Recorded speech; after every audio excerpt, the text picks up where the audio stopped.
அமெரிக்காவோட பத்திரிகையில இந்திய நிலவரப்படி ஈரான் பேச்சுவார்த்தைக்கு ரெடியா இருக்காங்கன்னு மென்ஷன் பண்ணிருக்காங்க. ஆனா ஈரானோட பாதுகாப்பு அதிகாரி அலி லாரி என்ன சொல்லியிருக்காருன்னா, அவரோட எக்ஸ் தளத்துல சமரச பேச்சுவார்த்தைக்கு இங்க இடமே கிடையாது அப்படின்னு சொல்லியிருக்காரு. இஸ்ரேலோட பசிக்காக அமெரிக்கா தன்னோட வீரர்களை கொத்து கொத்தா இழந்துகிட்டு இருக்காங்கன்னு மென்ஷன் பண்ணிருக்காரு. இதனால அமெரிக்கா அவங்களோட F-15E போர் விமானத்தை ஈரானுக்கு அனுப்பி வைக்கிறாங்க.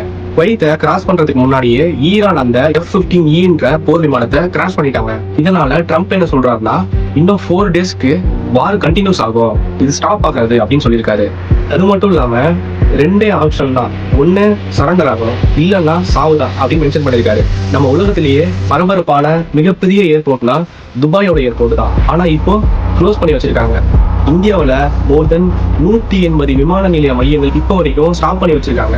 அது மட்டும் இல்லாம துபாயில இருக்க டேட்டா சென்டர், அதாவது அமேசானோட டேட்டா சென்டர், அதுவும் ஈரானால பாதிக்கப்பட்டிருக்குன்னு சொல்லியிருக்காங்க. இதனால இணையதள சேவை மையங்கள்ல கண்டிப்பா பாதிப்பு வரும்னு மென்ஷன் பண்ணியிருக்காங்க. பெங்களூர்லயும் மும்பையிலையும் பேசஞ்சர்ஸ் எல்லாமே ஃபிளைட் டிக்கெட் கேன்சல் ஆனதுனால வீட்டுக்கு திரும்ப போயிட்டு இருக்காங்க. நம்ம சென்னையில கூட அமெரிக்காவுக்கும் ஐரோப்பாவுக்கும் கனடாவுக்கும் போற 28 ஃபிளைட்ஸ் இப்போ வரைக்கும் ஸ்டாப் பண்ணி வச்சிருக்காங்க. நம்மளுடைய எம்பசி என்ன பண்ணிருக்காங்கன்னா, ஹெல்ப்லைன் கான்டாக்ட் நம்பரை சோஷியல் மீடியாவில் ஷேர் பண்ணியிருக்காங்க. அந்த கான்டாக்ட் நம்பரை நான் உங்களுக்கு மென்ஷன் பண்றேன். வெளிநாட்டில் இருக்க உங்களுடைய ஃப்ரெண்ட்ஸ் அண்ட் ஃபேமிலிக்கு இந்த வீடியோவை ஷேர் பண்ணி அவேர்னஸ் கிரியேட் பண்ணுவாங்க. அமெரிக்காவும் இஸ்ரேலும் சேர்ந்து ஈரான் அட்டாக் பண்ணலாம். அது அங்க மட்டும் நடந்து முடிஞ்ச வார்னு நினைக்காதீங்க.